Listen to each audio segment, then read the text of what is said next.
After a frustrating run on Diablo 4, I decided to browse through my Steam library looking for any game to cleanse my palate and to wash out all my disappointment of buying a game which is in its full price, only to get a repetitive game loop and not enough interesting content.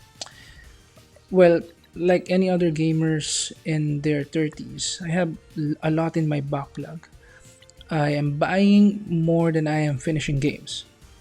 I am at the point right now of forgetting certain games that I have. Case in point, Sea of Stars. I suddenly remembered that I bought this game right after I bought Chain of Echoes. Well, good timing. It is a long weekend, so I decided to play the game before I forget owning it again.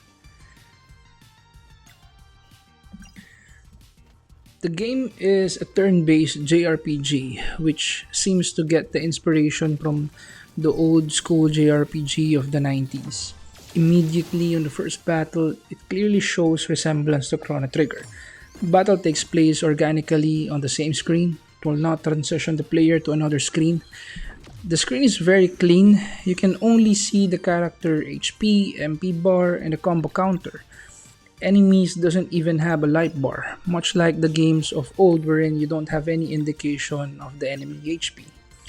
Actually, there is a sense of challenge if the enemy HP is not indicated. Characters and enemies take turns. There are no initiative statistics, so initiative and turn order is automatically computed by the game in the background. On the other hand, you can see numbers on top of the enemy's head, which is an indication if it is their turn. These simple designs help make the battle screen clean and clutter free. Yes, I would prefer a turn indicator, but I appreciate the design. I like how this game solved the old school JRPG problem of A button mashing or basic attack spamming, in which Final Fantasy and Pokemon are guilty of. See, on the typical JRPG, players tend to spam the basic attack for two reasons. One, saving mana for boss battles. Two, the game is too easy or the basic attack is overpowered. In Sea of Stars, basic attack generates mana points. On top of this, there are consumable items that generates mana as well. With this, the game encourages players to use the skills and abilities whenever there is an opportunity in combination to the basic attack. To balance this out, the max mana of the characters are not high to prevent spamming, and the early skills available at the start of the game has balanced damage. The game also has this Legend of Dragoon like mechanic of pressing the A button at the right timing. This is while attacking and while receiving an enemy attack.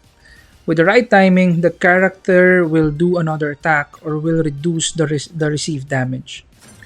This adds to the engagement wherein even after issuing the command, the player is still involved. My only problem is that it kind of fell short when it comes to impact. The moment the character attack hits the enemy, it feels weak and it has no impact. It would have been more satisfying if and when the right timing is continuously hit. Additional attacks or chain of attacks are made instead of only one additional attack, which felt like I was left hanging. Three attacks would have been better. One last battle mechanic, which is important in dealing with physical resistant enemies, is the living mana. Basic attacks generate living mana. These are small orbs that the character can absorb. The next character can either absorb the living mana or save it for the other characters. With a maximum of 3 stack, absorbing the living mana will increase the power of basic attacks and skills. It will also add elemental properties on your basic attack depending on who's using it, if it's Sail or Valir. As of the moment, this is the battle system that I have observed playing the game. I'm not sure if at the end or even at the middle of the game, more mechanics will be activated. In general, I like the battle system. It is simple, clean, but there's room for improvement. Since unlike other RPGs with random enemy encounters, you can see the enemies crawling around the environment in the Sea of Stars. You will enter into battle if either you touch the enemies or attack them, which will give you live mana advantage. This plays into the game's benefit, as the players now can enjoy the colorful and beautiful 2D graphics instead of being worried around a random enemy encounter. At this point, I have only seen a mountain and a cave biome, but I have high hopes in this game. The environment is engaging, colorful, and lively. With the absence of random encounters and the existence of enemies in the environment, levels feel more alive. The overworld is fine. I guess it's like an enhanced Super Mario 3 overworld. I might be oversimplifying it, but I would have appreciated a more similar overworld with Final Fantasy 8 or Final Fantasy 9.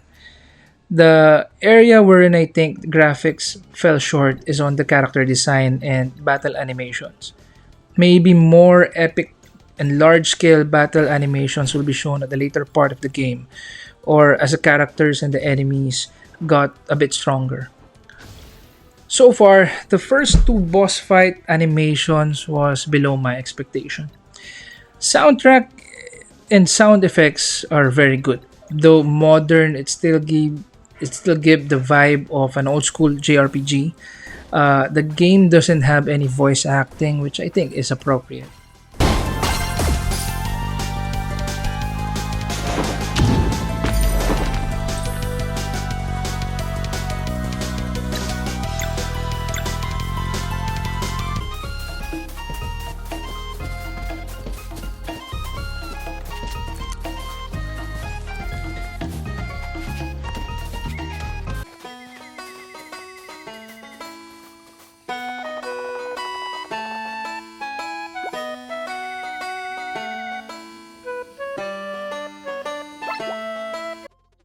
At this point, I completed what it seems to be the first chapter of the game, wherein the protagonist Sail and Valir are traversing the mountain trail to meet with the Elder Mist.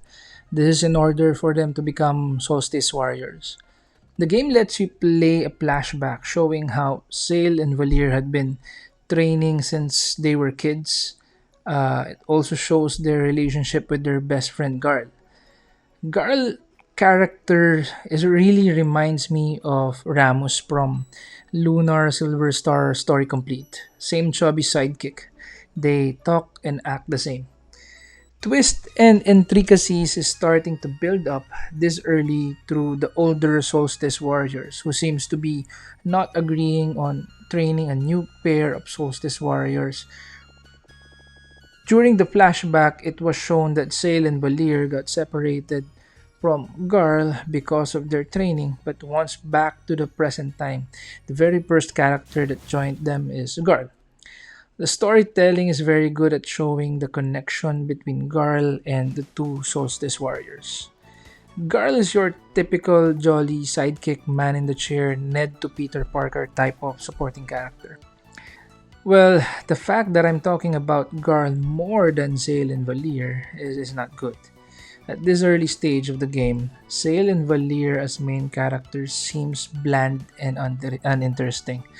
There's no remarkable personality that differentiates them from one another. They seems to be male and female version of each other.